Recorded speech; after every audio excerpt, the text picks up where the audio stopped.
Founders Live is the global venue for modern entrepreneurs, especially during these very challenging times. The direct impact of COVID-19 is currently being felt around the world, and it could get worse before it gets better. We are here to help you through these challenging times by connecting you to the people, information, and resources meant to move you forward as you start your next project. We see an opportunity to bring the resources and capital and connections to the people that need it and the people that can use it, no matter where they live in the world. My honest opinion is, no matter what the economic climate is in the world, Founders Live can be important. In the good times, when it's booming, we're here to help grow companies and have them access capital that's flowing around the world and really be a fun, great event and global platform that powers entrepreneurship. In the tough times, we actually think we can be the answer, given the fact that if people are actually getting laid off and unemployment starts rising, well, the choice to start their own business is front and center, and Founders Live is right there to help them grow. I believe the secret sauce of Founders Live lies in the combination of these three words: inspiration, education, and entertainment. Inspiration is rooted in the energy and the passion that every single attendee has. The education is the information that we're bringing to people that they otherwise couldn't find. Founders Live Online helps solve entrepreneurs' daily challenges. If you have a question that you're just wondering, like, I don't know what to do here, you simply need to just type it into Founders Live and someone else will answer it right there for you. And the entertainment is the fun. We believe business should be fun, we believe it should be casual, and we believe it should be inspirational. Founders Live is the perfect place for you to connect with other entrepreneurs and to be inspired.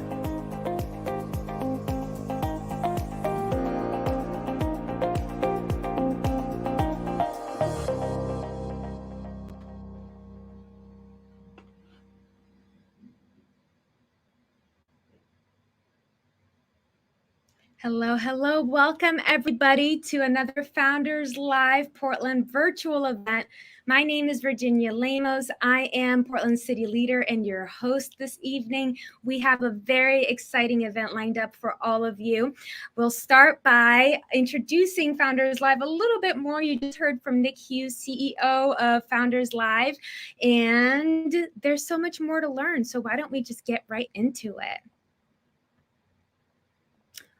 Before we do, let me actually introduce myself a little bit better.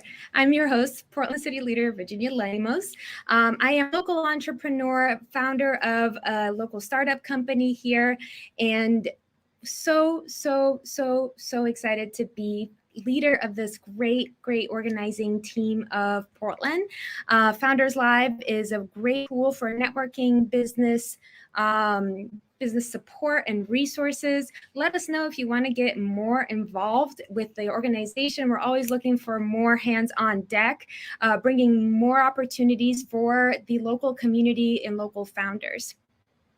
Back to the presentation. Here we go. If the tech will cooperate with me, let's do it. So Founders Live is the ultimate entrepreneurial experience and virtual pitch competition. Originally started as an in-person live happy hour networking event pitch competition and transitioned right into virtual events. This is actually our last virtual event before we transition to hybrid events. So stay tuned. Oh, let's do it. Okay. COVID is not the end of the world. It's the start of something better, something bigger. Founders Live is the global venue for modern entrepreneurs. It focuses on education and entertainment. Bringing together a global platform, a global social network with a local community with live local events. This is the homepage of the modern entrepreneur. Along with the online community, you build vital connections, video resources, fun online events beyond these great virtual live streamed events. There are other great opportunities for connection. Articles and resources, educational talks, member chats and Q&As. This is a great portal, a great platform for connecting entrepreneurs and startup founders with each other to grow and innovate and just do better business. So Founders Live has a series of monthly live events, hundreds of guests, 5 companies, 99-second pitch competition, 4-minute Q&A, live audience voting, and 1 winner. This is live streamed globally. When we transition to in-person events, it will also be live streamed for a great hybrid experience. Our mission, or the mission of Founders Live, is to become the industry-defining brand for entrepreneurship around the world. Welcome to the next generation of Founders Live. Founders Live is this entrepreneurial experience. We start with city events that have the sequence, opening entertainment with a startup pitch competition and a social happy hour. Stay tuned. Our social happy hour starts right after the event on Kumo Space. You'll see the links below. So there's performance, competition, networking. These are the key features of a Founders Live event. Whether you're watching in Portland or whether you're participating in Seattle or San Francisco, wherever Founders Live is, this is the experience you're going to get. And we're announcing Founders Live Primetime. It's a global competition for winners of city events, North America, Latin America, Europe, Africa, Asia, and Southeast Asia. What started in Seattle is quickly expanding around the world. There's Founders Live is in more than 60 cities around the world. Want to start this in your city or country? Make sure to reach out. Let us know. Like I mentioned, we're always looking for either more participants to lend a hand and volunteer and help grow this organization in Portland and beyond. Founders Live has 4 core values. The first is respectful authenticity. We include everybody. You bring your authentic self and respect others and theirs. Gather around the campfire. We are all storytellers. Find your campfire and entertain. We're all part of a hero's journey. Share your hero's journey. Open the door. Do nice things for people without expecting anything in return. The critical feature of the give first mindset. No name tags. Have more fun. Don't make it awkward. You're here to genuinely connect, authentically build connection, and just be yourself. So Founders Live PDX, let's take a moment. Make sure you're sharing, everybody, the YouTube link that's the direct link to the live stream on YouTube with your network. Find your peers, send it to your friends, coworkers, colleagues, boss, cousin, aunt. Make sure that people get a chance to see what this event is all about. Founders Live sponsor, taking a moment to really give a great shout out to the Founders Live sponsors. We have Women in Cloud, Google Cloud for Startups, AWS Activate, Now CFO, Story Fruition, AB Bernstein, WTIA, and a host of wonderful people working together, making this happen, making this truly an incredible event.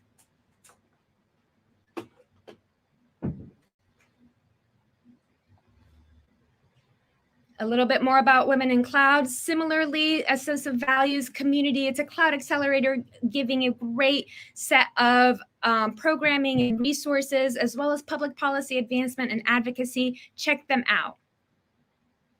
So, a great part about participating in this competition, all presenters receive $5,000 AWS credits, and the winners receive $10,000 in AWS credits. We all know that being a startup founder is really challenging, can come at a really high cost. Any business owner and an entrepreneur knows that this is, a major resource and asset. Make sure if you're interested in pitching your startup, let us know, get connected. You'll get a chance to win some really great prizes. Also, $3,000 of credits to the Google Cloud for Startups program, plus a number of opportunities to grow into much more credits, as well as other opportunities for more perks and prizes. So here we go. Hundreds of guests, 5 companies, 99-second pitch competition, 4-minute Q&A, live streamed globally. Make sure that you are keeping an eye on the chat box next to the video. We're going to be engaging. We're going to be having a conversation. You're going to want to be a part of the conversation. Put in your questions, your comments, get featured on the live stream. Make sure you're interacting, and we're going to use some questions to prompt you all too. So stay pay attention and stay tuned. So it's showtime. We're going to start with opening entertainment, a really, really phenomenal discussion on igniting innovation and reclaiming resilience, focusing on the local restaurant, food, and beverage industry. Our local leaders that are taking part in this panel are Chris Travis, who recently got married, Tim Comerford and Mark Cedar. I'll take a second to introduce them in a second. But first, speaking to the restaurant industry, we are focusing and highlighting this industry as one that has demonstrated a lot of resilience in light of the turbulent business environment over the course of the past year. This is an industry that continuously rises to the challenges that it faces, and at the same time also holds a lot of opportunities for impactful growth and innovation. So stay tuned. We're going to be talking about the key problem areas in the industry, as well as asking our featured panelists about their experiences. And to start, I'd like to read a little bit of a quote from one of my favorite speakers, Dame Vivian Hunt, who says, "Business is a set of ever-changing human bonds through which we plant and grow and reap. Our harvest is our lives, and our livelihoods, our civil liberties, our skills and communities. Business is what we make of it. Let's hit reset and serve all members and stakeholders." No better place to start than in the food industry, which is a major cornerstone for our communities, a space of gathering. Let's see what we have in store today and get the conversation rolling. All right, let's transition here. So I'm going to bring our panelists up here in a second, but first, let's do a short word from our sponsors. Hi, I'm Priyansha Bagaria, co-founder of Invis AI. We are a technology consulting company engaging with early stage and fast-growing startups by making cloud AI ML technologies available at affordable cost and a quick turnaround time. So you have a great idea, but you come from a business background. You don't know how to go about your product in terms of technical capabilities, right? And whom to hire, how to start with such a limited resources and time. So there, Invis AI comes in picture as a one-stop shop to cater to all your technical requirements. So you can focus on your selling your product, and we can focus on building your product right.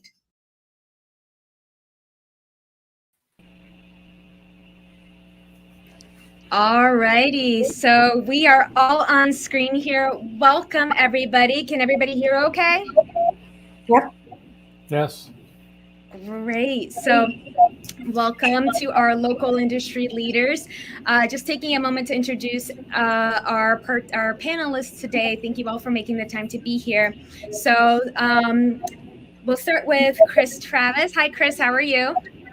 I'm well, thank you. How are you doing? Good. Oh, I'm well, thank you. You know, live streaming to YouTube, it's always a little bit nerve-wracking, but we're here to do it. We're going to have a great conversation and discussion today. So before we dive into the conversation, let me just tell everybody how amazing these panelists are. Chris Travis is a restaurateur, owner of Mama Brazil in Beaverton here in Oregon. She's a local business leader and, again, restaurant owner of Mama Brazil. While she opened doors to Mama Brazil during the pandemic, she has built a thriving business and demonstrated growth month over month since then. With an extensive history in project management, she has been described as the smartest businesswoman I know by several sources. All right. So, Chris, thank you for being here, representing local restaurant owners, operators, and sharing the stories of what it's been like to be in this industry over the course of the past year. And then moving right along to Tupten. Chef Tupten is a plant-based chef and organizer for New Tech PDX, owner of Buckman Brines. A Portland-based specialty food brand, which recently celebrated its first year in operation. Initially created to be the retail product aspect of his cooking show, Tupten's Kitchen, Buckman Brines became his focus after COVID lockdown halted production of the pilot. Having organized Portland's new tech community for 10 years, Chef Tupton has accessed his extensive network to ensure the success of his new venture. Tupton brings the same level of organizing and commitment to support Portland's growing food and beverage entrepreneurs. So thank you, Chef Tupton, for being here today and sharing your wisdom and experiences, as well as kind of bridging the gap between the industry as well as the technology and innovation going on and happening in the Portland area. So thank you for being here today. And finally, we have Mark Reed of Cedar Creek Brokers. Mark has he's a food broker and advisor, CEO and owner of Cedar Creek Brokers. He's worked in education for over 20 years, middle school, high school, and college. Middle school, we're gonna have to dive into that, but maybe another time. Math, science, and youth and adult workforce development. Started working in the food industry in 1990, developed dried cranberries before craisins came out in 1992, and is owner of Ama's Gluten-Free Foods. Currently owner of Cedar Creek Brokers, a food brokerage that provides sales, consulting, Amazon services, warehousing, global shipping, and global commodity sales. And last but certainly not least, performed stage magic off and on for 48 years. So we might get a little bit of a demo. I don't know. We'll see. What do you say, Mark? Are you gonna show us some magic skills? Oh, I've never done it in front of a computer. I've done it on the stage and up close, but so I don't know if I'm going to have anything for you tonight. It was short notice, so maybe another time. It's okay. Maybe at a live event. So. Well, I'm going to hold you to that. Definitely a live event. We have to see some live magic happening. So please do. Let's transition right into. I see a couple. Chef Tupton, you're muted. Chris, you're muted. If you could unmute. There we go. And get the conversation rolling. So everybody, we have heard so much about the restaurant, food, and beverage industry over the course of the past, year plus, right? This has been certainly a journey. And I'm very interested in hearing about your experiences and your insights around this as we enter this era of innovation and growth, right? We see a lot of innovation and growth happening. However, how does this fit into the restaurant industry? Why don't we start by going around? We'll start with Chris, then go Chef Tupton, and then Mark. Share a little bit about your story. What brought you to this industry, and what keeps you here? Thank you, Virginia, for having me. Basically, I come from a big Italian family from Brazil, so food has always been a family event for us, a family passion for all of us. And during the pandemic, of course, we all missed that most of all, the social aspect of the food industry, right? After being a project manager for many, many years and having the ongoing meetings and the ongoing interactions with people, it just didn't feel that social setting was what I was looking for. The very formal, very professional, very small talk kind of ambience was not what I was looking for anymore. So the restaurant industry kind of served two purposes for me. One is I have an opportunity to interact with people at a deeper level, make meaningful connections, and really get to know my regulars. And also just the joy of watching people doing something that we all need, but we also have a chance to enjoy and something fun. Because when people have a good bite of food that they never had before, something that is delicious, their reactions are just priceless, right? So that's kind of how I came into the industry. It just felt to me that was the right direction for something that brought me a little bit more joy in life.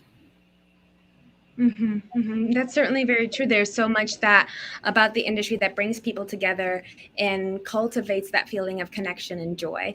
Thank you for sharing. Who wants to jump in next? Share a little bit about your story and what brought you to the industry? Go ahead, Chef. Sure, thank you. So I had a high blood pressure diagnosis, hypertension diagnosis about 6 years ago, and started doing a plant-based diet. I've gotten my blood pressure, blood sugar, everything. I mean, pretty much perfect health now because I've been on a plant-based diet for about 5 years.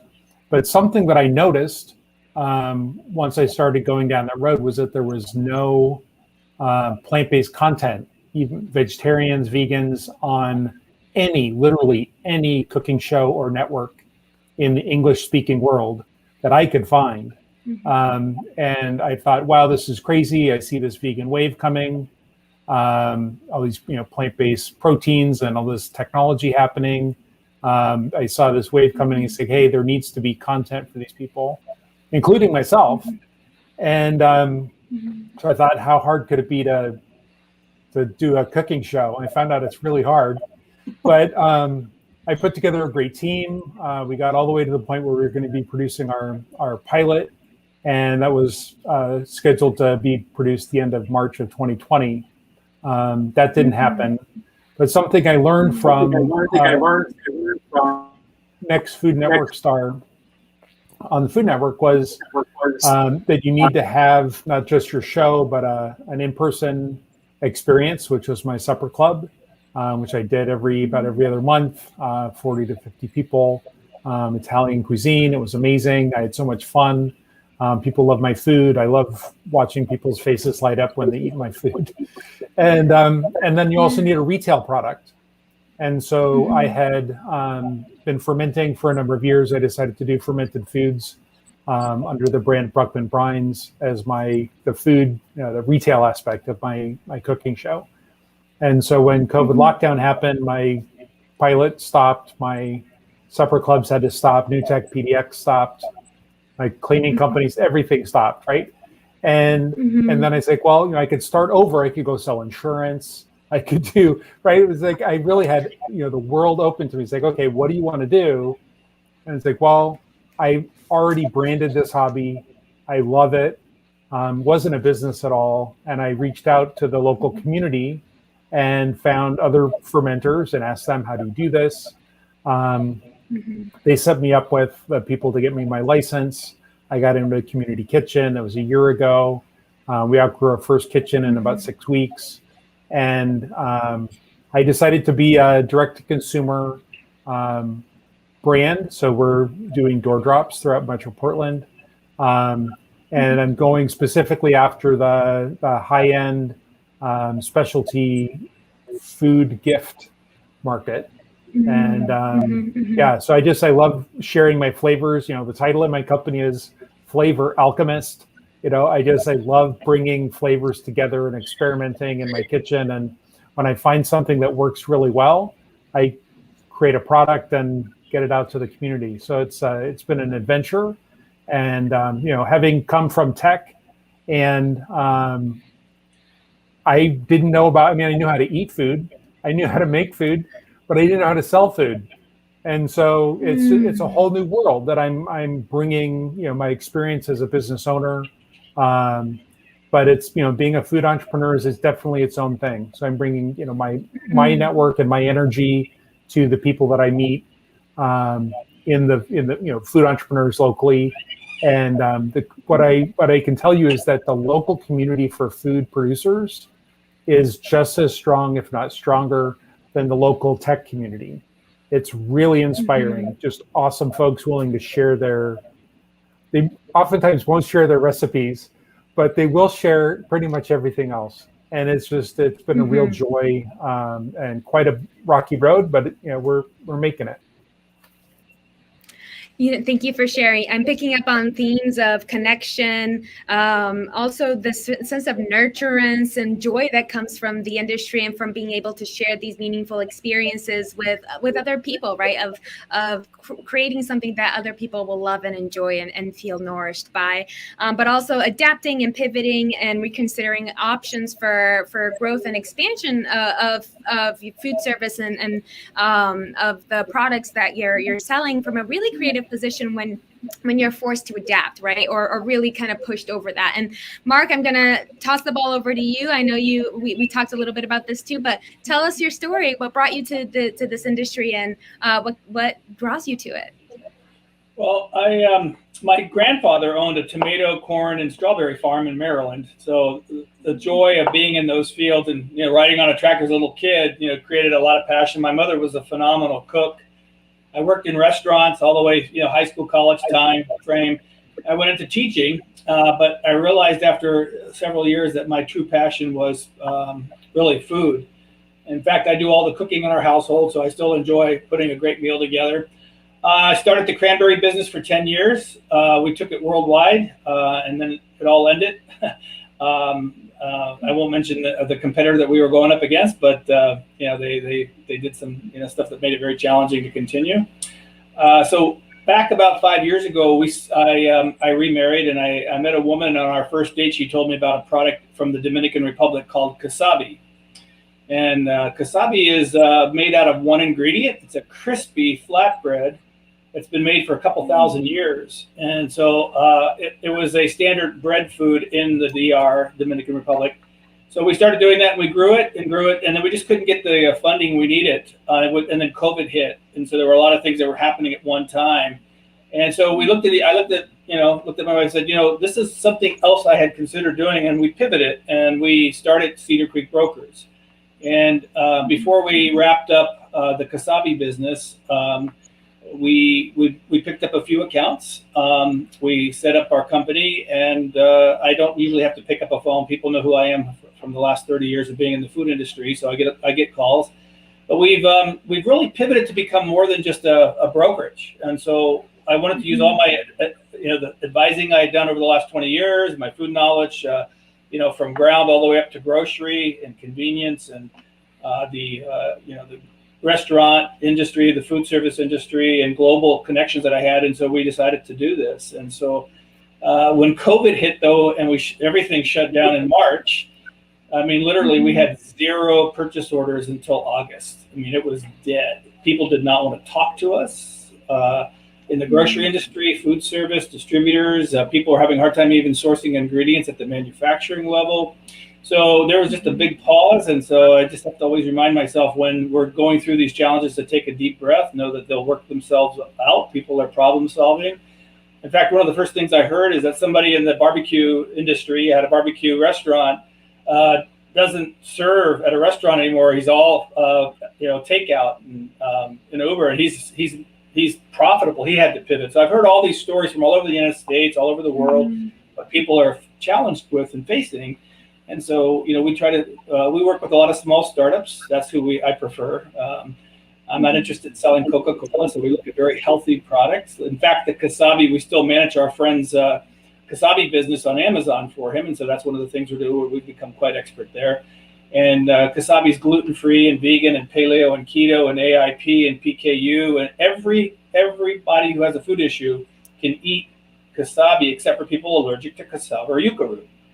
And so I've only met 5 people in the whole world that were allergic to it and knew it. I don't know how they found out, but they did. So that's kind of my background. I just have a passion for food. I don't see myself ever working for anybody ever again. And so we have an incredible team. In fact, we have 2 sales openings. We're growing really fast now that we're coming through COVID. And so if anybody's interested, they can reach out to me and give me a phone call. I'm old school. I like phone calls. You don't have to send a resume to start. But anyways, so those are my passions: education, food, and magic. So that's me in a short story here. Well, thank you for sharing. I really appreciate the broad range of experiences, and also, again, picking up on theme of just this community of collaboration and the joy that comes from sharing the experience of food with other people, not just with consumers, but also within the local industry and the global industry. Right, having that broad overview, but how I like to name it is global, both global and local. This industry is on all of these levels, and there's this golden thread, right? The industry as a whole has faced a lot of challenges. I heard all of you say pivoting and changes and adapting. So the first question I'll put out there for all of you, and this is a conversation starter. Feel free to respond to each other and jump in when you see fit. But what's the current state of the industry? What would you say are the biggest maybe points of pain points or problems, but also opportunities, and how you have faced this situation and adapted your business to fit the times? Well, I'll just start quickly. I've got something really short. So I didn't know how much went into sourcing things. And, before COVID, I had already decided on mason jars for my, right? And so like that was my brand, that was my logo, it was all mason jars all the time, right? And it was a big part of reusable, and right, it was just a really big part of my brand. And the last mason jars available at retail was, there you go. Yeah, I've got a lot of them now, right? But they were last mason jars available at retail were on Labor Day of last year. So a little less than a year ago was the last time I could buy mason jars. And what I found out was that, all the mason jars had been, those brands had been bought up by private equity. They moved all the production over to China. The factories in China had COVID outbreaks, so they couldn't make them. And then, all of a sudden there were no mason jars. Between the preppers and the canners, they were just gone. And so I had to buy jars on the black market from, on Yahoo and Craigslist, and just, I was scouring every week. I was scouring the internet looking for mason jars anywhere. And it was bananas. And I finally just gave up. 4 months ago, I just gave up the search and I switched over to commercial glass, which is also really hard to find. It's a miracle that anything is on the supermarket shelf, literally anything, because packaging is hard to find, ingredients are hard to find, everything is hard to find. And I hear this from fellow fermenters, I hear it from farmers, I hear it from everybody, that it's just supply chains are so broken that it's impossible to find a lot of things. I think that's where Mark comes in, is he's a professional sourcer, right? He's finding these things for his clients. And it's just, I didn't know that I was going to have to learn to use that muscle. The sourcing. Yeah. Go ahead. Sorry. I was just going to say that I encountered that problem at every level that you can think of, right? I was out of forks. I was out of plates. I was out of to-go containers, plastic cups. I was out of chicken. I was out of romaine. I couldn't find collard greens. There was one thing that I love about US is that people here are so specialized, which allows them to be very focused and have a high quality of one thing, right? It's great. You can find a tool for every job here that you can find anywhere else, right? If there's a job, there's a tool that somebody designed for. Awesome. When COVID hit, in the restaurant end of things, we saw a shortage of every level, right? So I would spend, you're talking about sourcing, I would spend my day figuring out where to get chicken, and my afternoon, like, okay, I solved that problem. My afternoon, like, okay, now we don't have romaine. Okay, now I have to find a romaine. And then it would be packaging. And it was just not just finding it was pivoting to the different size, to the different material. Now we have to choose plastic, or now we have to choose paper, or now we have to choose aluminum, right? And doing that in a way that our customers felt like we were not just being careless about it, because people here really like consistency, and they had so many things taken away from them in the sense of consistency during COVID, that changing was such a big deal, right? So one of the things we had to do in the restaurant to assure that things were not too different was do little things on our branding, on our image, that even if the to-go containers changed 25 times, which they did, they would still feel like, oh, it's from the same place, because it has a sticker on top with their logo and the information. And they're sending us a free dessert today because they were short on this one ingredient, or we had to send KU instead of collard greens, and there was a little note saying, so sorry, short supply during COVID. Those little things had to be done, and our people were not trained for it, and our people didn't know what to do about it, but it was pivoting directions and changing and sourcing definitely was the name of the game. Absolutely. So sourcing, and it sounds like the supply chain, accessing the things that you needed, but then also accessing your resources and providing a sense of continuity to your customers. How can you do that at any level, right? Things might change, and you have to rise to that challenge. But then in your own creative way, creating, for example, the labels was a way to creatively keep that sense of sameness or bring that comfort back to your customers. Now, I'm curious to hear about Mark. What are your insights as to, you know, this big supply chain and production and sourcing issues that the industry is facing? Well, I'll just kind of run through a couple things real fast.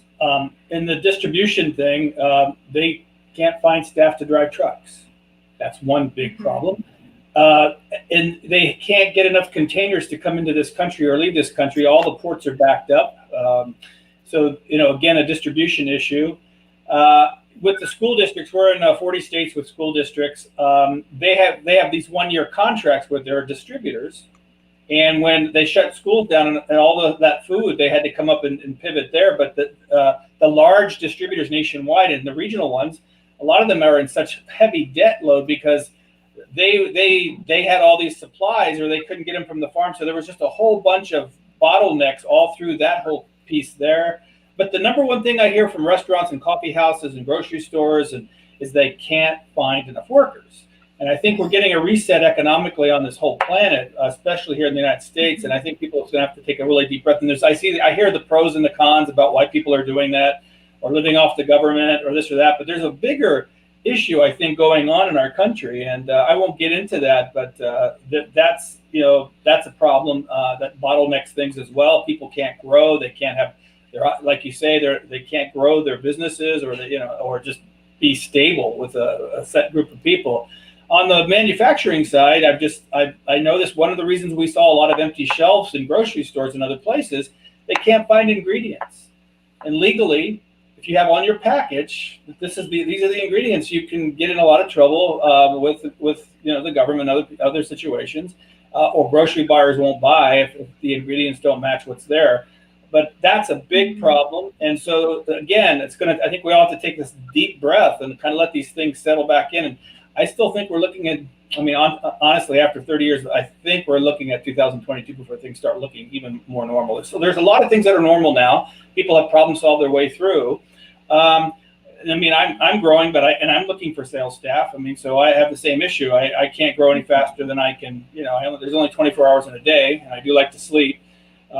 So that's kind of, we target very specific companies. And again, the advice we lend is sometimes it's a matter, like you were saying, putting a sticker on something to kind of firmly brand something. I've seen that a lot with some of the small companies I work with. And so we're making some big inroads on being a global supplier of specific commodities for large companies and small. That's really become big during COVID for us. We've had to focus on different things than just startup food companies. And that's why we provide all these services, and we have all this experience to do that. So I think for me, the other thing that I really see is I think a lot of people, kept a stiff upper lip at the beginning of this. And what I watched last summer, last summer, last fall, this spring, winter, is I think people have gotten so worn out. We're starting to see, I don't know what you want to call it, if it has a name yet, but I think it's obviously people are going through depression. They're going through post-traumatic trauma. There's a whole set of things that I see with different people, executives, staff on the floor level of a coffee shop, and I just think that I think people are worn out, and so there's no respite really for people right now, and people are having to find solutions for themselves personally, I think. So we've dealt with that on our staff with some people, and myself, I've gotten pretty worn out trying to push something when there's no doors to open. And I consider myself a really good salesperson. I started selling newspapers when I was 10, 11, 12 years old, and I've been doing it my whole life. And so those are the things that I've seen in the industry. I think where I'm hopeful is people are starting to develop some new products. The grocery stores are finally talking to us, and we're finding that a really big aspect for our business moving forward will be places like corporate America, cafeterias, dining halls, hospitals, retirement homes. In the school districts, they have some critical needs, and we have some solutions. And so those are the things that I see happening for us. For any startups, we look at a lot of companies right now that want to go food service first, and that's the advice. We try to target some of those kinds of companies. They don't have to play that big game of a lot of dollars to get into something, whether it's regionally or nationally with their product. They don't have to do a lot of, I use the term I'm quoting people, nickel and dime by grocery stores and by the distributors. And we've watched companies come into this country, spend $200,000, $300,000 with nothing to show for it because they chose not to go into food service. They tried to go grocery first. It's a very expensive game. We provide a lot of advice on how to strategically and tactically grow a small company to a large company. I used the old model that I used back in the 90s when I had the cranberry business. We had a very strategic plan to grow specifically in one region and then the other, and then internationally. So those are the things that I've seen and experienced. And I'm talking to buyers, workers on the floor, manufacturers, distributors, and this is what I hear.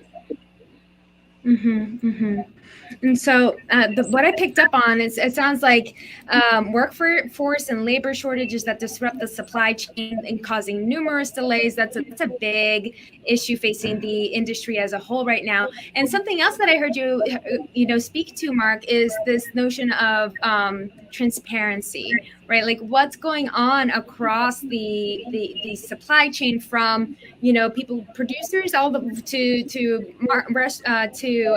grocery stores, to restaurants. What is going? It's hard to figure out, if people aren't talking, right? So, if you could, all of you could jump in whenever you want. Speak to what is the state of transparency, in the industry right now? How does it impact business, and where are the issues that should be addressed? I'd like to respond to that maybe a little differently. Sorry, I just jumped in. What I've been trying to do a lot these last 2 or 3 months, especially, is now that I'm getting connections to different people, I'm trying to do collaboration. I'm trying to get them to have a win by me working with them. I introduce them to another one of my clients. My clients then work with that person, and then they introduce me and refer me to people. And so I'm building, I guess, an ecosystem of collaboration with my distributors, my food service accounts, manufacturers, and that's greatly appreciated because they're all struggling with growing their businesses or want to grow their businesses. So for me, I think that's the secret sauce for me right now, is just an ecosystem of collaboration. And it takes a lot of work, but if you see those help people connect in a real authentic way and they see results, that's kind of maybe the transparency, because they have to share things together about who they are and what they're about. So that's working for me. So. On our end, we feel like there's a need for more communication, but I don't think that the companies are prepared for it, equipped for it. There's a great desire from the sales team to let you know what's going on. They want to let you know that they're out of a product. They want to let you know that things are running behind. But they were not prepared for this volume of problems and for this volume of communication. They don't have really a software tool that they can just plug and play, and then when there's a sold out item, that you get a notification on your phone, so the restaurant owner knows that things are not coming. But they don't get an email. There's a breaking down in the system. So I don't see as a malice as the supply chain distribution channels are not letting us know what's going on. They're not keeping us in the dark. And from my end, what I see is our sales rep working very, very hard to try to get us what we need, but they just don't know. They don't know that the only truck that's coming in this week, there was already a delay in Wyoming 3 times, broke down yesterday, and now it's not going to make it again. They're going to know this morning when I'm calling you, where's my product, right? And now they're going to find out what's going on. So there's the transparency piece. I don't think it's a big need. We need information. And I think that's something that, looking in the positive terms, I think that they are going to be working better, preparing better for the next one. I'm already talking about positive and waiting for the next pandemic. But I think that is giving these companies an opportunity to relook in their systems and improve and look at some tools. We're talking about how this is affecting us in a negative way, but there's a lot of good that came in with last year as far as a chance for people to innovate. Some systems in place, some innovation, some software, some kiosks and things that came in that we never seen before. So from my end, even though it seems a little bit bleak still because we got a ways to go, we were able to grow a lot. And I see that continuously growing. The customers are coming in happier. They're more excited. Things are turning slowly, but they're turning around again. There's a positive movement on sales. There's a positive movement on attitude. There's a positive movement on being more creative and thinking outside the box and really solving problems for themselves. So those are really good things that I think that are coming out. Just interjection. Every distributor I've talked to this year, the first thing they say is, "Bring me plant-based foods." That should make you happy. Oh yeah. One of the big innovations and changes towards health that people are making, and the distributors are bringing that to their clients. So I had to throw that in. That's one of the great pieces for our company too. So it's a big wave, and it's just getting started. Right. Yeah. Mm-hmm. Mm-hmm, mm-hmm. And so, what I'm hearing is the speaking to resilience, like what are resilience factors? How can you effectively adapt and pivot, right? And I know, Chris, you and I had touched base a little bit before about ways that you strategically and systematically adapted your business, but what would you say are these key features of pivoting, right? Innovating to meet these demands of these times, to continue to grow your business. So you're speaking to the opportunity to continue to have business growth in an industry that is struggling in a lot of ways. What does it take to do that? So a couple of things that come to mind is that you have to really be open-minded, but you have to be cautious. There were so many opportunities for me as a brand new business owner to just shoot in every direction, right? Let's see what sticks, right? But you don't have enough data to kind of back any of your decisions. You're kind of going in blind. The labor shortage is a really big one for everybody. It's going to stick around for a while. People they don't want to risk their livelihood just to have just any job, right? It's just what's happening. So for me personally, for what we're trying to do is we're focusing on systems.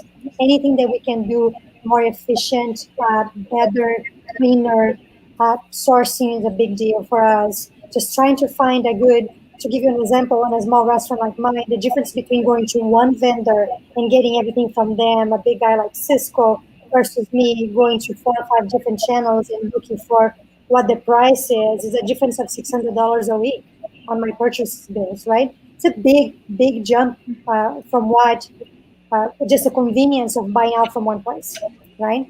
So sourcing is a big deal. Automation for me, I think for the serve industry to go is here to stay. We all have to be prepared for it. But I think that any restaurant industry or any restaurant owner that think about what they're doing really well and focus on that, and maybe they can provide that frozen, maybe they can provide that to go on a different way. Work on their packaging so their packaging is more consistent. People feel like they're cared for, because when you're going to several different cooks, if your instructions are not clear, if your training materials are not clear, if you are not good at keeping track of the food before it leaves the kitchen, people are gonna make mistakes. You're gonna make unhappy customers. I went through that many times, right? So a little bit of innovation and trying to figure out what is working well for you and sticking with that. A little bit of automation is like, what are some tools that you can use that you never used before? Choppers, blenders, mixers, things that you can do in big batches, things that you can do that you can guarantee the quality, that you can oversee it, and you can keep that ready to go so you can use it for a later time. And offering your customers some different options so they can actually take home and they don't have to come back every day too. The automation piece, the software, kiosks, just anything that you can do so you can know your numbers, right? Know how much your cost of food, know how much your entries are going for, and know how much what you're buying. You make your money on the purchase. You need to be good at buying things. You need to look at the bottom line before you sign up that contract. It needs to make sense for the size of your business. So those would be my little tidbits of what I was focusing on and what I'm going to continue focusing on to prepare us for the future.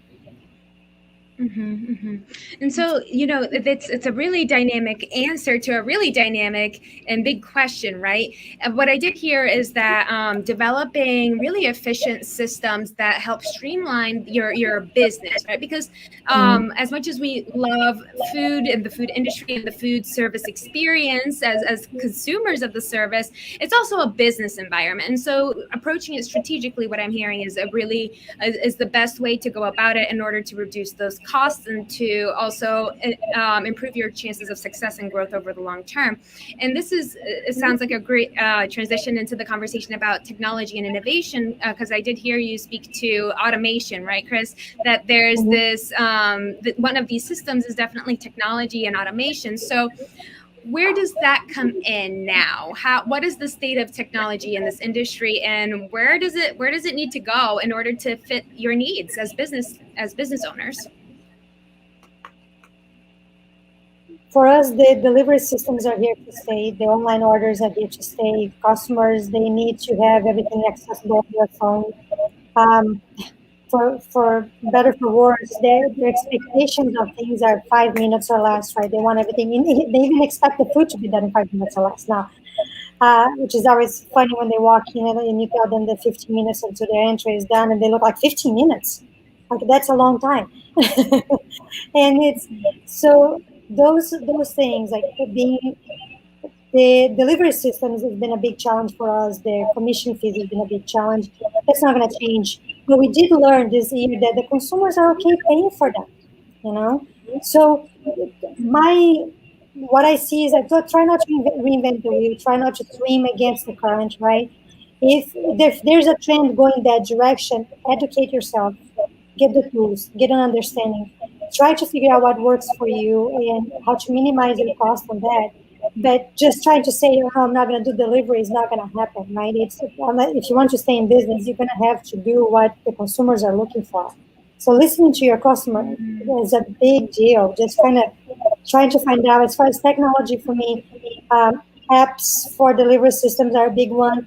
An individual app for my restaurant, I don't see that working. I think that people have too many apps on their phones as is. I think that when I talk to people about developing something more unique, they go like, well, we have too many already. I can just go to Doordash or Grubhub and order from you. I don't need to download one more thing, right? So I don't see that becoming a trend. I don't think like unique apps for unique restaurants on my line on a quick serve. Maybe on something like took them on more like unique and high end. Maybe that would be a different story. But for us, I don't see that happening. The self-serving kiosks, we saw the trend working 3 or 5 years ago, and now they're becoming really, really a big deal because of the touchless contact, right? You can walk in, you don't have to talk to anybody, you click, you place your order, off it goes. You can do it on your phone, or you can do it right there. So as far as technology, I think those are the main things, and just robust software for cost operation, POS. Those are coming in very strong. There's some major innovations in the area because of the needs that we have now. So those are the new trends I see, and I'm going to keep watching.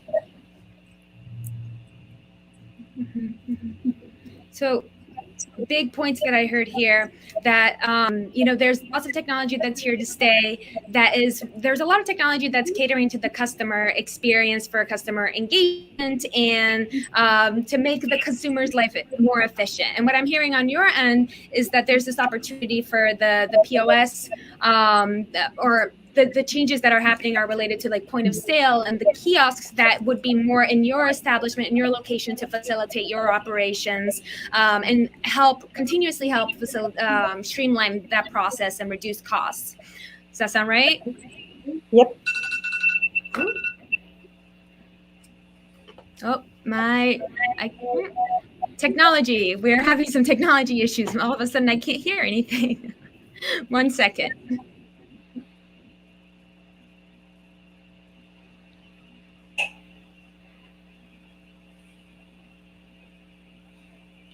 We can still hear you. So, Mark, would you speak to like supply chain technology, tracking, that kind of stuff? Well, I don't know if that's my expertise. I mean, everybody's using different systems, distributors, manufacturers, and all that. I think what happens a lot of times when we have a business is we get caught up in the weeds, right? We have a lot of things to manage and deal with. And, it's really nice every once in a while to go up to the 50,000 foot level and look at what's going on. And so I can speak to those kinds of things. I mean, if you gave me a specific example, of technology and all that, but I see just different systems, and it's really hard to kind of drive into those details, I think, for me right now. The biggest trend I see is plant-based, but the other biggest trend I've seen because of COVID, but it's going to stay, is grab and go. And grab and go is in hospitals. I was just in a hospital today. Grab and go, not for me, but the sales call. And I'm seeing it in delis. Even convenience stores are now doing some high-end, healthy grab and go items. The airplanes, the airports, everywhere I go, that's one of the things I'm looking at. And that is going to be whatever you can do in terms of your marketing. Take a look at that. I know a lot of people probably already know that, but some of these billion-dollar companies have said that's going to be around, and they're looking for the next 5 years where to go put and develop grab-and-go concepts in different departments of food service and in grocery, of course. We already have some really good ideas with some of our clients around that. So I don't know. Sorry, I can't really answer that. But how about from your perspective? Well, for me, there's not a whole lot of technology except stuff that's already there. So just making sure that people can find the website, and that my technology issues are really mundane, like getting the coupon to work, or getting the printer to be able to get the right label stock so I can get my labels on time. And the changing of ingredients thing for me, I changed how I was doing my labels so that I had freedom. So I had originally said organic this, and if I didn't have organic this, then I had to change the label. And so I've redone. It's almost always organic, but I can't promise that it's always going to be organic, right? So I don't want to have to shoot new photos and get new labels and like all that stuff every single time I have a change. And I also put herbs and spices. It's a really great catch-all. Yes. Right? Because sometimes I can't get this seed or that seed, and so I just shorten things down to give me flexibility. But as far as technology goes, I'm really low tech. I'm, fermenting things with bacteria in jars. Yeah. So, one of the things that blows my mind is what Amazon Go is doing in their little convenience size stores that are 2 to 3 times the regular, like 7-Eleven. And that's not, they're only I think they only have like 12 or so locations. I know how they started it, but they're going to be in 3,000 locations here in a very short period of time, and then globally. And I think that's the technology of the future. Like you were talking, Chris, they want to be able to go in, not talk to anybody, boom, boom, boom. But then that's going to narrow down the scope of products that are going to be purchased in that community or in that system, which is going to eliminate a lot of, I think that's the thing I've seen over 30 years is we're talking about just, I don't know what the best word is without insulting anybody, but, we're talking about same old, innovation, new ideas. 30, 40,000 food companies are trying to get into the food system every year. And you have to, I recommend if they're going to go nationwide, if that's their goal, they're going to have to put $1-2 million in it. How many people can do that in small business? And so that's really the truth, I think, of the matter. So it's that kind of business model is going to hurt a lot of people. But whereas you have the online places to go, that can help you too, even if you're not a big fan of some of those online companies, which can remain nameless. But those are the technology systems that I'm seeing, like a grocery, which is a lot of them are, you do your own checkouts now, right? That didn't exist several years back. Mm-hmm. So those are the kinds of things. It's the customer experience, what we're talking about. I'm so old school that I like getting in line still and paying for my groceries. Although every once in a while I have to go, okay, I'm going to go over there about 50% of the time, And so, I try to learn everything I can about new school and old school. And then most of the food that we're going to be eating in the future is not going to even come from this country. Brazil actually is going to, in the future, will probably be one of the largest producers of food in the world, at least for the U.S. anyways. And that's happening more and more every day and every year. And so just things like that, again, technology systems. And I think the whole online piece that I'm seeing is where we're going to continue to see massive growth that will put a lot of people under in certain industries. And I really think, like, we look at how Facebook evolved, and then now people are on, Instagram and Twitter. But the new thing is TikTok. That is an enormous place to go and grow a small business now. And that's a low cost of marketing. So those are the things I'm seeing. So technology, like you said, that's I don't want to get into it because I'm not an expert in any of these things, but they're great tools is all I can say. And that's what we really have to use, is develop tools that help you become productive and profitable. a big thing that I'm hearing is, starting with the quote, they say time is the biggest it's the only non-renewable resource, right? And a lot of what is out there in terms of tech and innovation and services is directed towards the consumer, customer engagement, and catering to the demands for faster, quicker now. Right. And I suspect that might be linked to a lot of these to go and the the demands for, shorter time frames for food to be prepared and ready to be served, as well as across the distribution chain of getting products where they need to go faster and quicker. Though in the context of technology, as we're wrapping up our own discussion here, it seems like where is that balance between catering to the business side of things and the supply chain side of things, and then to the consumer, the end consumer, right, of these food as products and services.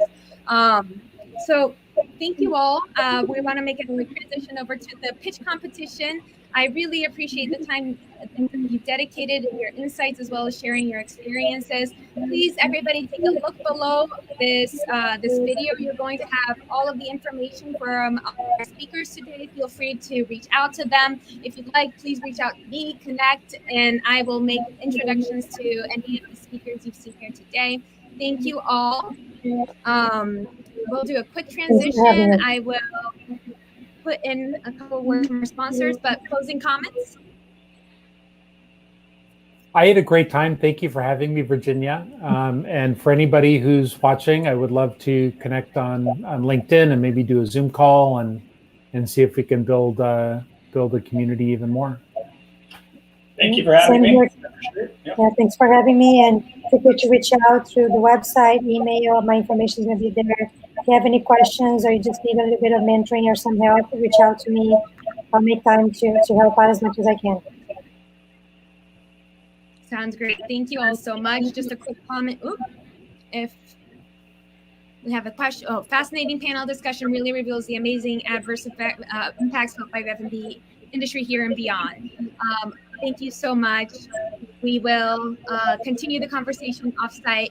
Quick transition over to words from our sponsors. Thank you all very much. Stay connected. We're about to enter the pitch competition. Thank you. My computer. Thank you. Thank you. Hey guys, my name is Chris Shiroke. I'm the CEO of Iowa, and we're the most seamless way to do software development outsourcing for startups. We've developed a set of proprietary tools, infrastructure, and process, and basically have become the software development outsourcing experts over the last four or 5 years, so you guys don't have to be. So you guys can focus on your business, and we take care of the software development. You go with us if you want to hire smarter and scale faster. We basically built out the best tools, infrastructure, and process to make the most seamless experience and de-risk the software outsourcing experience.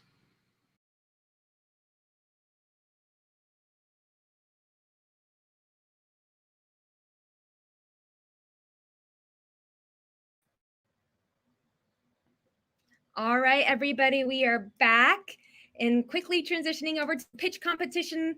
Stay here, stay tuned. This is the most exciting part of our night, easily. We have an amazing lineup of pitchers for us tonight.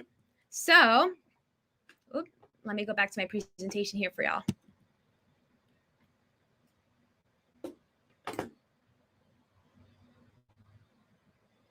Okay, here we are. Make sure that you're sharing this YouTube link with your friends, your family members, your coworkers, your peers, on LinkedIn, on Twitter, on Facebook, on Instagram.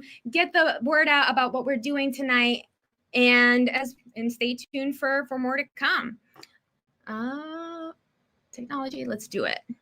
So, featured startups, we're going to get everybody on deck. We have Barcast, we have EasyNet, we have Iowa Agora, we have Wall and Dance, we have Enduring Planet. These are startup founders and pitchers within our local communities. So, up next, or up right now, we have, let me transition here. Barcast, let's do it. Alex. Visual and audio Hey, good? Alex. Hello. Huh? Can you hear me and see me? We can hear you and see you. Let me get the timer Awesome. ready. How are you feeling? Feeling good. Yeah. Great conversation leading into this. Well, thank you. And thank you for being here today. Let me do this and get things ready to go here. And there you are, Barcast. Alex, welcome. Let's get your presentation up here. You have 99 seconds exactly. You're all ready for the first pitching founder tonight. And as soon as I'm off the screen, that's your cue to go. You ready? Ready. Okay, hello everyone. My name is Alex Moritz, co-founder and CEO of Barcast. We build consumer engagement technologies for bars, retailers, and brands. This is what our business looked like prior to COVID. We worked exclusively with bars to help them promote their menus, specials, events on their TVs, paired with brand advertising. After COVID happened, we had to shift to the retail side. So here we are in a liquor store.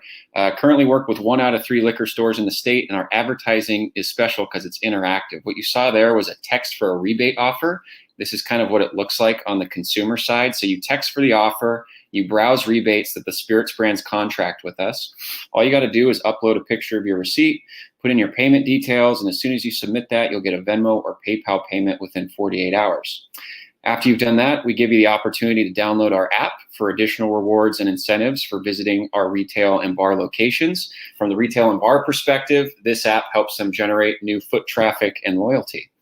So when you come into the Bar Points app, you'll see specials that the places are offering, prizes you can win by checking in, happy hours, where people are checking in.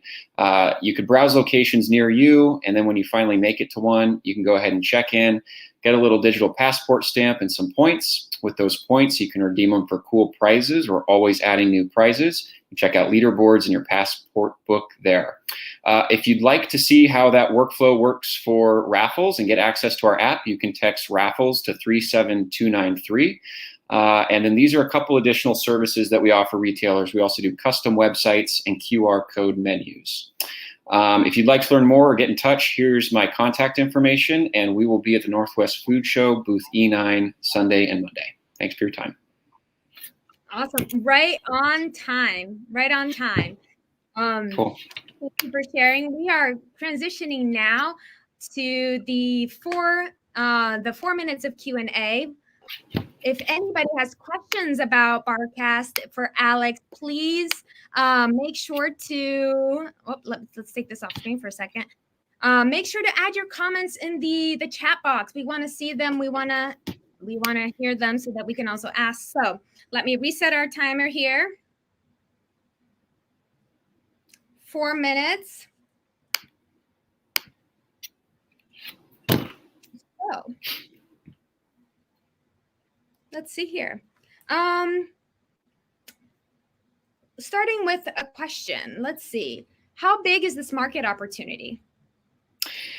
You know, we thought the bar opportunity was big, but since COVID, getting onto the retailer side, I think that side might be even bigger. There's something like 70,000 bars in the country, something like 700,000 restaurants. So yeah, it's a big opportunity. You know, the big vision for us is we sell First of all, we provide services to the retailers. We make the stuff engaging for consumers so that there is that sort of virtuous cycle there. But with the advertising and that interactivity component, with whether it's coupons, rebates, or raffles, there's a lot of really rich data that we're getting from this. So some of the data products that we're building and making available to the spirits brands, their distributors, and eventually to these retailers, I think that's going to be really the big opportunity for us. Yes. It sounds like that transition to retailers. We have a question from our audience. How did you come up with the idea? So I used to work in advertising, and through my experience there, I kind of learned how unaccountable advertising can be. A lot of times you just spend money, you don't really know what it did for you. So my co-founder kind of had this idea originally that, you know, there's all these TVs and bars, you know, brands who sell product there would really like to be advertising in that space. And Oregon's kind of unique in that it's a control state. So we actually have access to the sales data that shows volume throughput to each of these points of distribution for these spirits brands. So in theory, the ability to correlate that sales data with the advertising where it runs, and then to have that engagement layer on top of it sort of made sense and seemed like a much better opportunity than a lot of the wasted money I was seeing when I was working in advertising. And how does this? What are the major benefits to the liquor stores and bars that you work with? Yeah, so it's essentially a full service solution. So, we provide the hardware, we provide the design muscle, and basically whenever they need their content updated, they can just text or email us. So it's a really simple way to basically get up and running with a custom promotional stream on your TVs. And there's also some entertainment and value added sort of engagement stuff for the consumers as well. So like the raffle that you see here, the coupons, the rebates. And cocktail videos will run, and we have like a sports scoreboard that will run with live scores. So we're going to continue to build out the content offering, but at its core, we're focused on helping the retailers drive incremental sales and customer engagement. Awesome. We have one more question from the audience. Hi, this is Dana. What is your revenue model? We make revenue in a few different ways. Retailers pay us subscriptions for hardware or an ad-free product. We also make revenue from the brands who advertise within the TV streams. So they do TV advertising. We also have a print advertising component and a digital advertising component where we can send users targeted text messages or promotions through the app, email newsletters, that sort of thing. And then, like I mentioned, we also do custom websites and QR menus for the retail clients that we work with. So those are the main ways. Okay, well, thank you for sharing. This is right on time. So thank you so much. Stay tuned, everybody. We're about to transition right into the next pitch competitor. See you later, Alex. Thank you. All right, so on deck, if we go back to our lovely PowerPoint here, we have EasyNet Aaron. So let's get you back on here. Where are you? Hi, Virginia. How are you? I'm well, thank you. How are you? I'm doing great, thanks. Excited to be here. You ready? Oh, we're excited to have you and you share your amazing product. So stick around, everybody. We have Aaron presenting right now, and we have 3 more afterwards. We have a wonderful live audience voting coming up. So you want to hear this, Aaron? Let's pull up your presentation. Thank you. Here it is, and then all right. As soon as I'm off the screen, you have 99 seconds on the clock. You ready to go? Yes, we're ready. Okay, well, good luck. The first time I had to take over an estate, I was only 24, and it wasn't just one estate, it was 2 at the same time, and it was awful. 18 months. 15 years later, I watched my mom go through the same thing with her mom and her dad in the same year, and I realized it had to be a better way.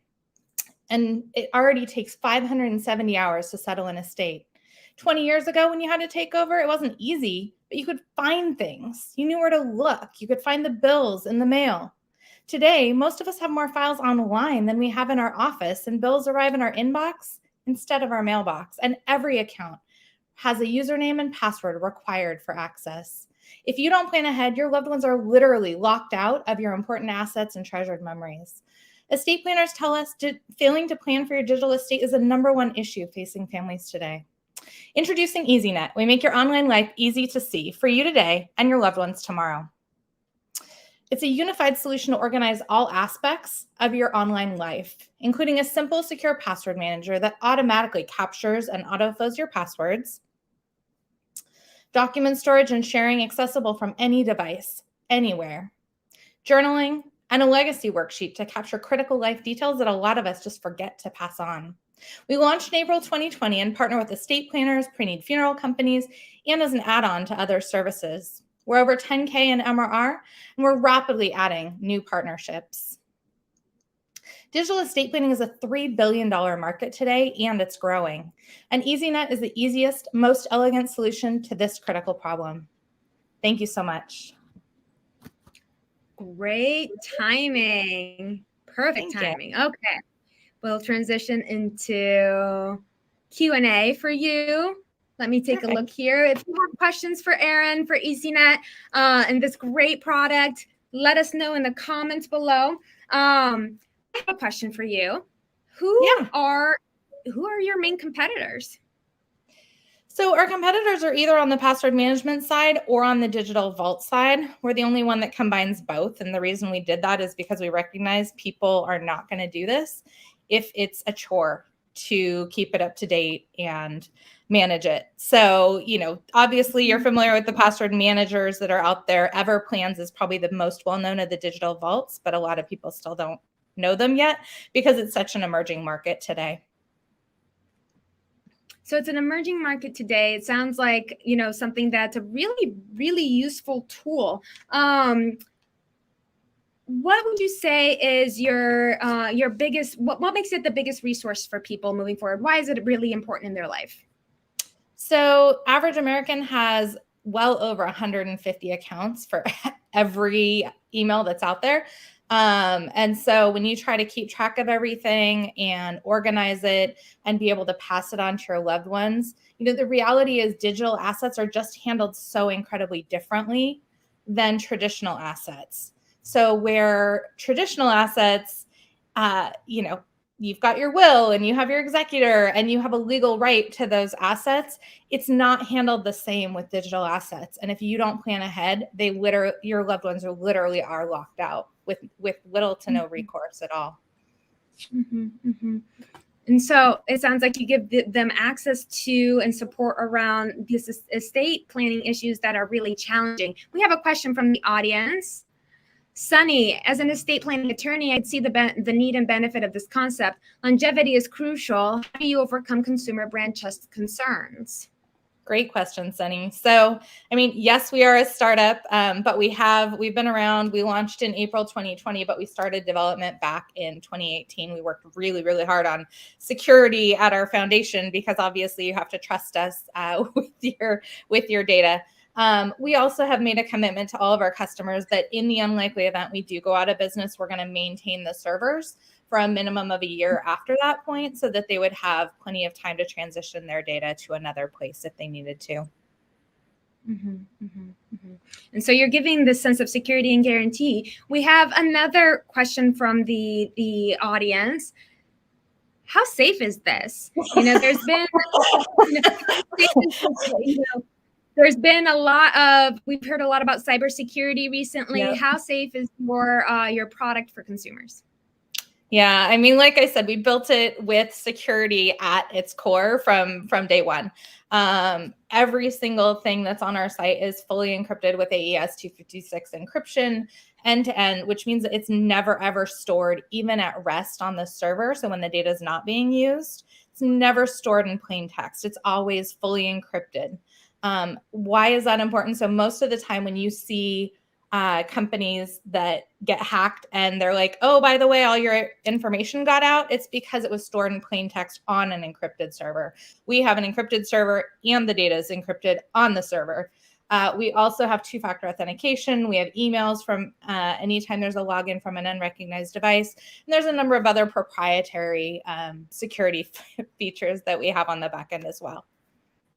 So you've really taken it to that next level of security. We have 100%. One more, 100%. We have another question here, another one from Sunny. What does it cost the client and why use this service as opposed to a simple hard copy of the pertinent info kept in a safe? Sunny, I love your questions. So our retail price, you can hop on our website, try us out for free. But once you're on a paid plan, it's $6 a month or about $60 a year. For a subscription. And the advantages over a hard copy in a safe, first of all, a lot of the information that we're talking about, particularly as it relates to online accounts, is ever changing. You think about the number of times that you have to create a new account for something, and or you have to change your password. No one wants to be able to, or wants to have to go back and manually update something and remember. And if you have the wrong information, well, now again, you've locked everybody out. And the other piece is we have a lot of clients where they have kids that are out of state or their next of kin is in another state. The ability to have this information at your fingertips from any device anywhere is really, really important. Thank you so much for clarifying and for demonstrating your product and your company to us. We're going to transition to our next competitor. Thank you, and we'll talk soon. Everybody, stay tuned for live audience voting. See you later, Erin. Bye. Okay, so next on deck, we've seen Barcast, we've seen ECNet, and we're about to take a look and hear from Iowa Agora. So let's see here, Felipe. Hey, Virginia, how's it going? Pretty good. How are you? Very good, thank you. Are you ready to go? Yes. Okay, let's get your presentation up. Great. So let me get the timer set up. Awesome. When I am off the screen, you have 99 seconds on the clock. Good luck. You ready to go? Yes. Okay, 99. All right, so Iowa Agora, making connection and growing together. The future of local restaurants. Iowa Agora is one innovative startup working to make the lives of local restaurants owners more efficient by saving them time. Time is always a problem. Time is always a problem. Local restaurant owners are our superheroes. Prep, stock, cooler, schedule, front desk. This is just the beginning of many tasks to manage it at the same time. And the customers still forget to leave good reviews. Many delivery apps is good for attracting people, but it's the human connection that keeps them. Share experience together. We want to encourage restaurant owners to keep offering the space as the first stage for many couples, offering magical experience like family gatherings, a surprise marriage proposals, and space for real human connection. Because they are the ones who teach us that the value of life is in the experience, and that experience is only good when it's shared with the people you love. Think about customer experience and efficiency for restaurant owners. We are launching our local loyalty program for restaurants. A program to promote daily offers from local restaurants to employees of local business via text, email, and social media. Hungry for more?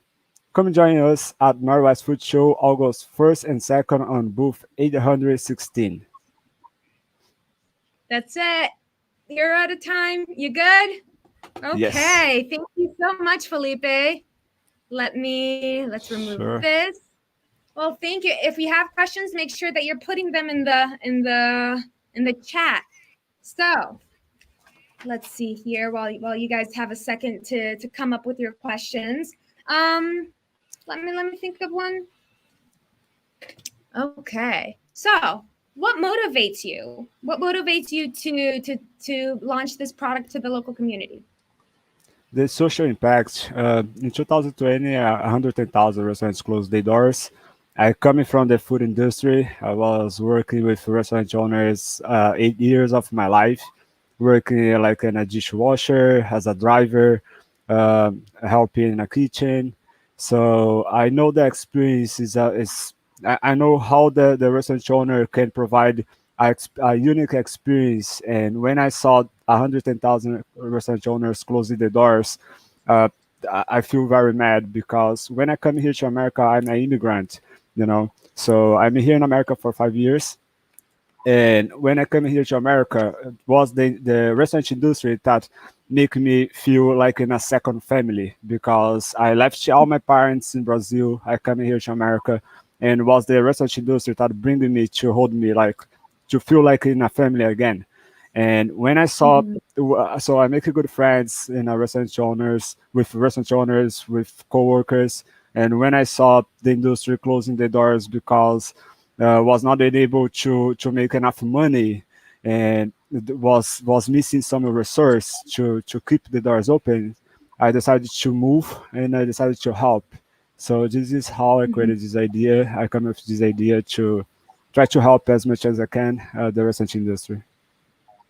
So really being in it to make an impact, to have support. And we have a question from our audience. How do you differentiate, Sunny again, how do you differentiate from Doordash, Ubereats, and other competitors?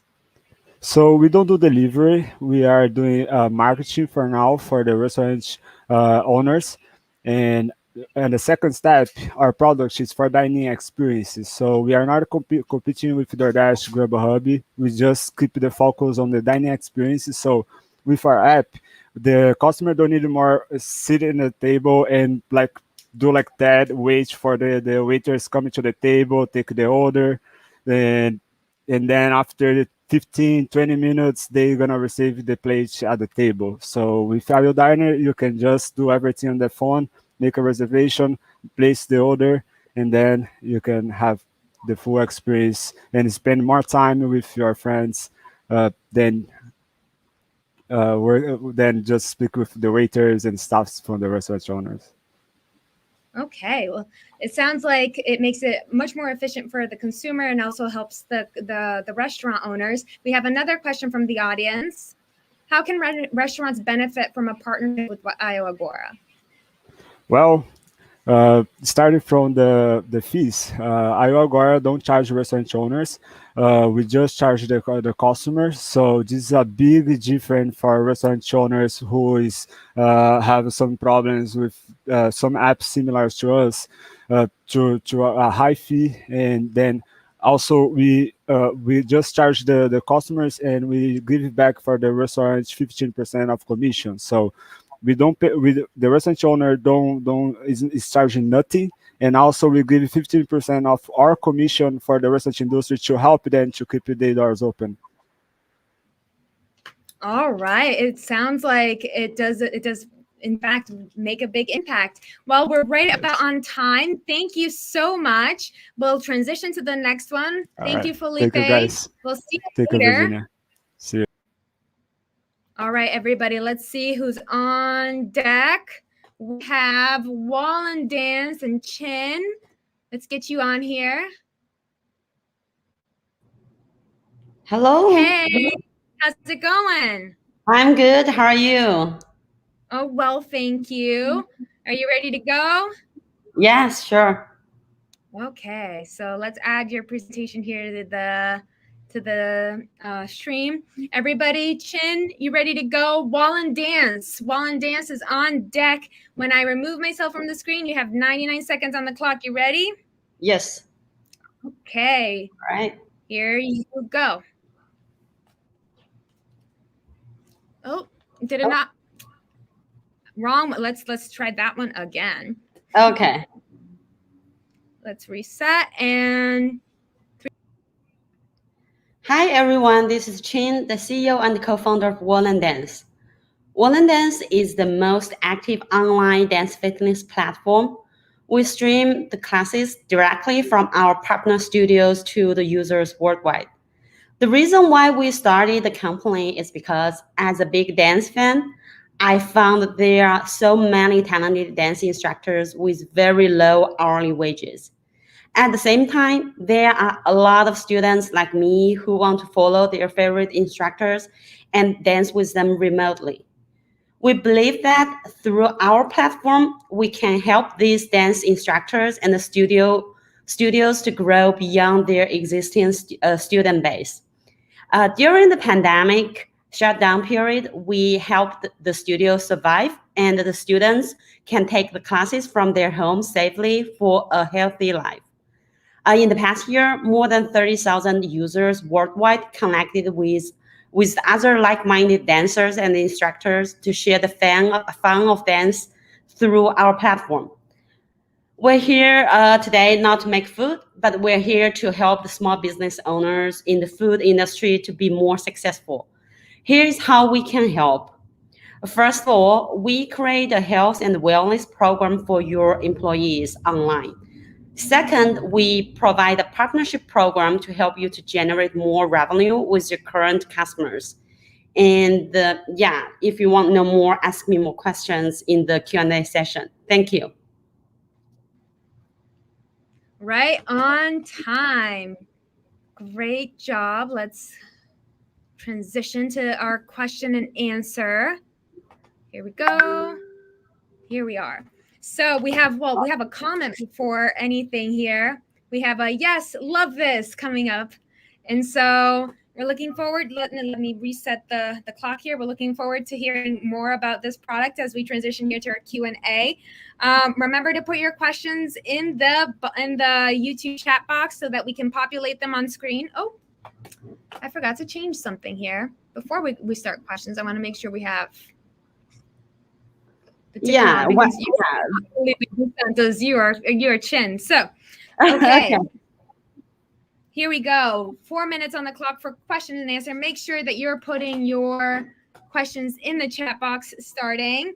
What is your traction like in the local community for your product? Yeah, so we have, as I mentioned, we have more than 30,000 users sign up for the product. And I saw someone ask about the cost. We are a subscription-based model, so the users pay monthly cost, 25 per month, or pay an annual cost to watch anything online. And for the studio side, they don't cost anything for the first year, and in the later partnership, we will charge some equipment rental fee. Mm-hmm. So subscription-based model. We have another question here. What's the growth strategy and revenue model? Yes, good question. So the growth strategy, for us, the solution for us is to work on a fraction-free model for the dance studios to get on board. And along with them, we will have co-marketing plan and get their users and the local community to online. So that's one thing we grow with our studio partners. Second, what's the second question again? The revenue model. Yeah, so the revenue model is we work with the studios and we share the revenue with them. So the more students view their contents, the more revenue share they can get. So follow-up question. So do you give personalized program as in diet as well as dance program for each individual differently? That's a great question. We don't have the diet program at this moment. And I think that's something we always want to add in the future because that's part of the health. We were thinking about adding some blocks and adding some diet and food expert on our website along with our workout plan. Mm-hmm. So it seems like part of that expansion plan. And yes, exactly. What big problem does your platform and your product solve? Say that again. My question is, what problem does your product solve? What problem does Will and Dance solve in the local community in this industry? Yeah, a good question. So in the dance fitness industry, traditionally, anything happens in a studio which can hold 20, 30 people at a time. So it's very hard for them to expand.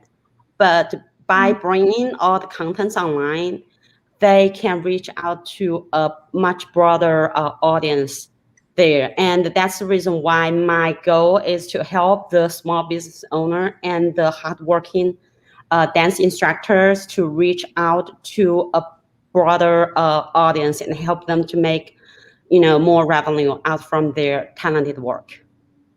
Mm-hmm, mm-hmm. So giving this as a tool to the instructors as well. It sounds like that's a big part of it. We have one more question. Are you focused on the live stream or on-demand stream? Yeah, so we have both, but we do focus on the live stream, which gives the users and instructors more the sense of immersive experience and the interactive experience, which make the dance at home a more attractive, fun workout. Okay, so it sounds like you're doing a little bit of both. Well, we're right on that time frame. We'll wrap up now. Thank you so much. And I'm going to pop you out. Kyle, thank you for your question. Thank you, everyone, for the question. Appreciate it. Thank you. Thank you, Chin. See you in a little bit. Sure.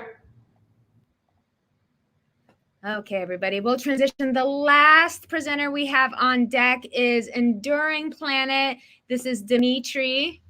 Hey, folks. Hey, Dimitri, how's it going? Good. Okay, you ready to go? I'm going to take this off. Put this here. Stay on, everybody. You want to make sure that you get to the live audience voting. You want access to our wonderful startup founders. You ready? Let me actually stop the timer, reset the timer. There we go.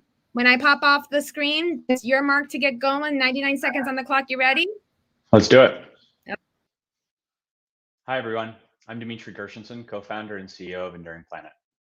For those of you who live in the Pacific Northwest, this headline will be quite familiar. Climate change is here. Demand for solutions to the climate crisis is exponentially growing across society.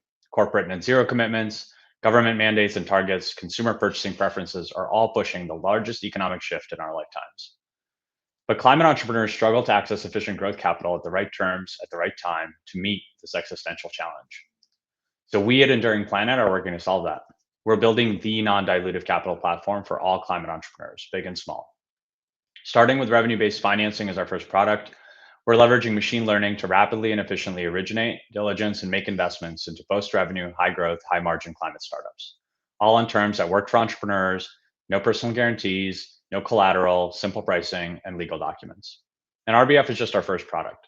Soon we'll be expanding into other key areas like inventory finance, carbon offset pre-purchasing, working capital, revolving lines of credit, and other key tools for entrepreneurs. Companies like Clear, CapChase, Pipe have all emerged in the last 5 years to challenge traditional banks and venture debt providers. But none have our sector experience and focus, our partner network, or our ability to source value-aligned concessionary and low-cost capital from large institutions. This means we can offer better pricing, better terms, and significant value add to all of our portfolio companies. Our founding team has over 20 years of climate, debt, and operator experience. We're also incubated and supported by the amazing Enduring Ventures team. We just kicked off our SAFE round, and we're looking for the right investors to join us on this journey. Thanks. 2 seconds to spare. Yeah. Great job. So thank you so much for sharing, everybody. Enduring Planet, Dimitri. Remember to put your questions in the chat box, and let me reset this timer and start it again for our 4 minutes of Q&A. Dimitri, tell me, what are your key differentiators? So we have a lot of different competitors in the market, and I think it kind of depends on which one we're talking about. If we're looking at traditional banks, we move a lot faster. We offer much better terms. We ensure that when entrepreneurs sign with us, they don't have to put up their house as collateral. There's no personal guarantee. And when it comes to the sort of more modern fintechs like Clearco or lighter capital, we have better pricing, and we offer entrepreneurs a significantly improved sort of value add experience. So we connect them with VCs in the community. We connect them to service providers and philanthropists that we work with. So beyond capital, they get this entire swath of additional benefits. Mm-hmm. So they're really connected to resources and support through you in this approach. We have a question from the audience here. Sunny, tell us about your network and how your investors can live with lending without a PG. Yeah, so great question. So maybe I'll answer the second one first and then come back to our network. So instead of a personal guarantee, the way RBF works and Clear, Lighter, Pipe, they all have similar processes. As part of the investment, we get real-time view access to bank accounts, payment data, et cetera, so we can have high resolution understanding of the performance of the business. And also, unlike typical lenders where as part of your borrower contract, you will have a principal and interest payment that you're obligated to make, but you can choose not to. In our case, we have ACH debit privileges with all of our borrowers. And so we just pull the funds at the end of the month. And then the other question was about our network. So we have a fairly robust network of climate VCs, climate-aligned philanthropists, single-family offices, service providers that are really focused on supporting climate entrepreneurs. Happy to sort of get into that detail after this pitch. Okay, well, reach out for more information on that. We have another question. Do you provide loans for improvements or equipment? Yeah, so our RBF product is really targeted for growth expenses. So often folks will use it to support advertising spend, to support expansion of a business development team or building channel partnerships, really things that directly drive revenue. I would say that depending on the business model, our capital might be best used for inventory purchasing, but I would say there are other products available on the market today for specifically inventory finance, and we'll be building that out over the next probably 18 to 24 months. Okay, thank you for sharing that. And tell me, what motivates you to do this? How are you inspired by it?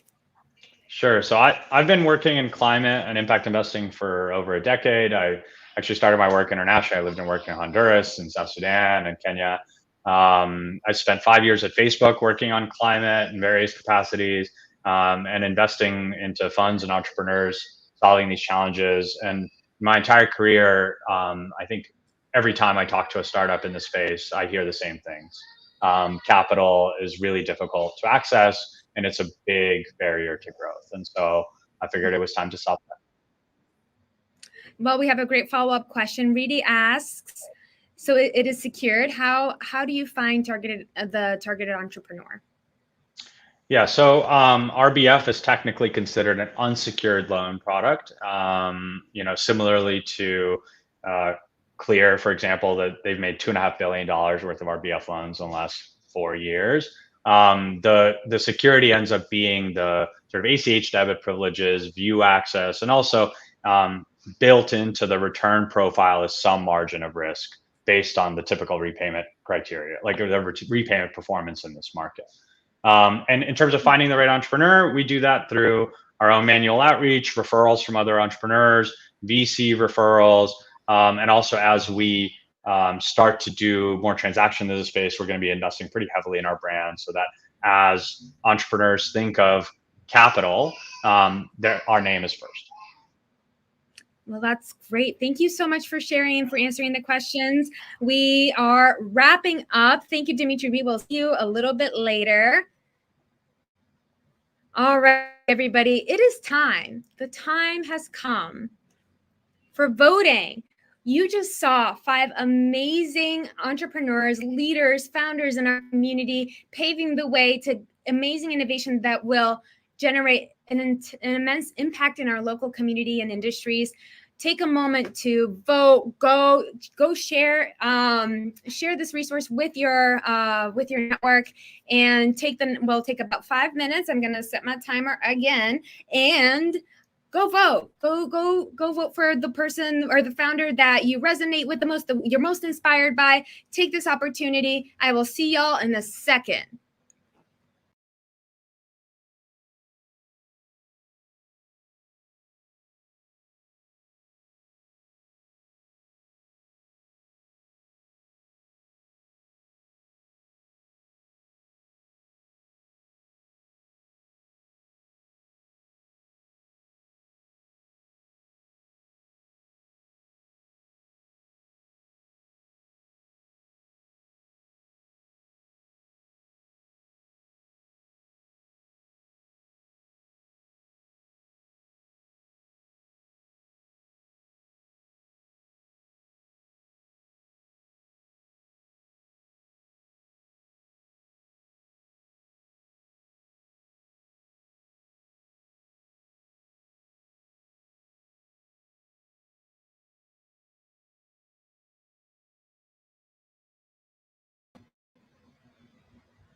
I'm back, but y'all still have time. Make sure you're taking a picture of this QR code. It'll take you straight to the Portland voting site.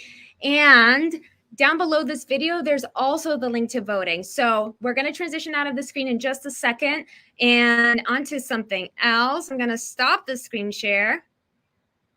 Look down at the bottom of this video for the link to the live audience voting. We're taking 5 minutes, and I'm going to play some music for y'all.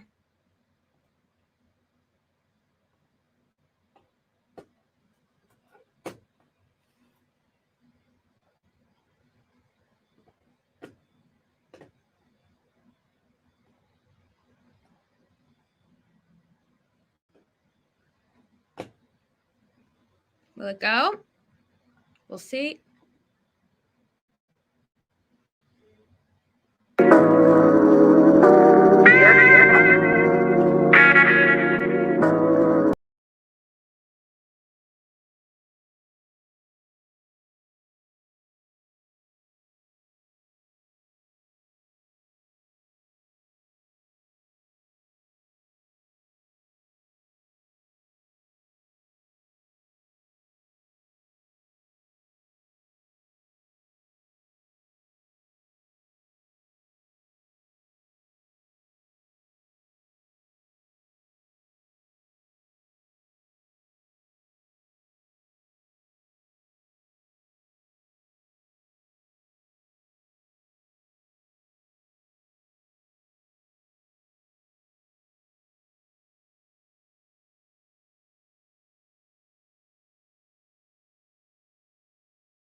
All right, everybody, welcome back.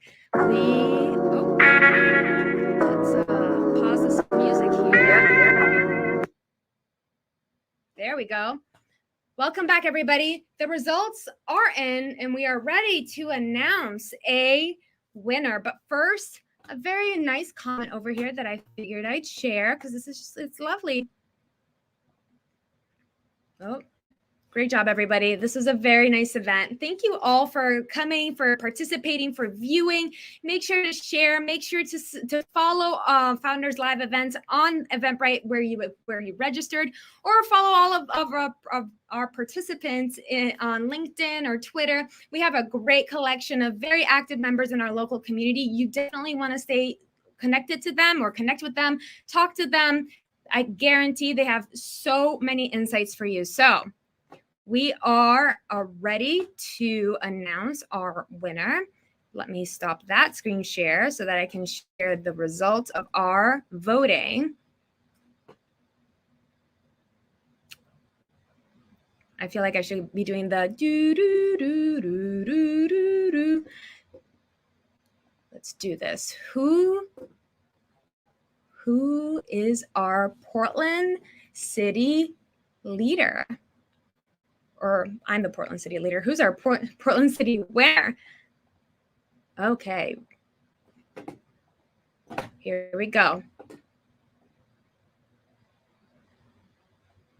Bear with me, you guys. I know this is getting intense.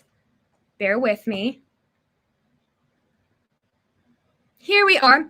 With 18 votes, we have EasyNet and Aaron. Where's Aaron?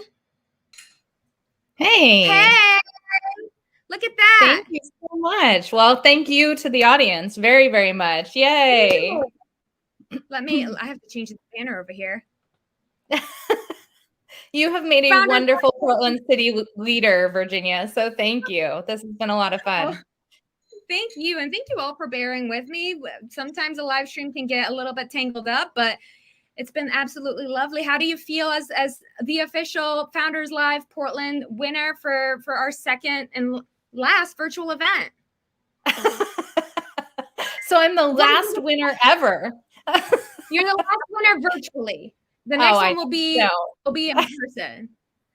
I am super excited to be able to start seeing people in person and be able to cheer on the group of fabulous founders that come next time. But you know what? The founders tonight were absolutely amazing too. I was so impressed with all of the pitches. So thank you guys so much. Well, thank you for participating. I thank everybody for being here. I'm going to get all of our pictures up on the screen.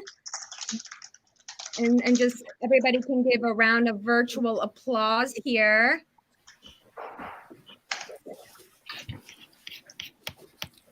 Thank you all for being here and participating. I say like virtual round of applause. Today, get $5,000 worth of Google Cloud credits.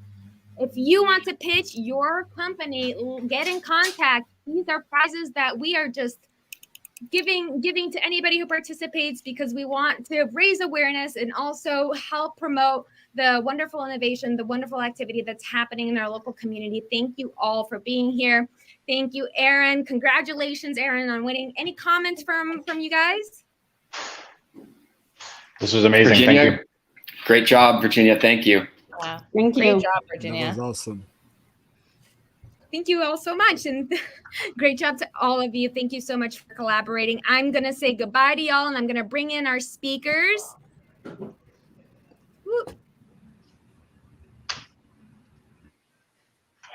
See, this is where the tech comes in, right? Bear with us. Bear with us. There's lots of people here today. Okay. So we have, we'll see if Tupton can come up. Mark and Chris. Oh no, Chris might have logged off. That's okay. We'll give Chris a hello virtually. Thank you so much, Mark. I'll have you represent all the speakers that were here today. Thank you for participating. We look forward. If anybody wants to get in contact with Mark or Tupton or Chris, you can touch base with me, and all of attendees will get a contact list to reach out to. Make sure that you're connected to the community and being involved in what's going on. Thank you, Mark. Any comments? No, it was great pitches. And you know, if I had a couple $1 million, there's 2 of them that I would have invested in. So, yeah. Right. I mean, there's a lot of opportunity just right here in the Portland area. It's really great to see. Thank you so much for your time. Thank you. Yep. All righty. And so I'm going to say goodbye to y'all here. And the one more person that's on here that I want to say, hey, Ron. So Ron is here representing our, you're muted, by the way. Ron is here representing our wonderful Founders Live organizing team, the people that are on the back end. I want to shout out to Tom and Reedy and Mark Newhausen and all of the people that contribute as well. Ron has been a constant force to be reckoned with in the Portland community and with our organizing team. So thank you so much, Ron. There's a lot we put on this event, and there's a lot that goes on in the back end. So it's really an honor to work with such a wonderful team. So thank you. Glad to support it. Glad to have a chance to connect with so many amazing Portland startup people. It's just really, really exciting. And I just want to say that Thumpton's pickles are awesome. You gotta try them. They are. Make sure that you're, trying Tipton's pickles, and that's Buckman Brines, and also reaching out to Chris. I had some of her food too, and it was absolutely amazing. So don't miss out. Thank you, Ron. We're about to wrap up. I will see you later. Everybody, take a look underneath the video. If you're still hanging out, go to our networking event right now. It's live. We're going to be continuing the conversation, keeping it going, and just having a good time. So see us there. Kumu Space, Founders Live. See you there. Thank you, everybody, and good night. Again, technology. I have to turn this off. Where is it? Good night, everybody. Thank you so much.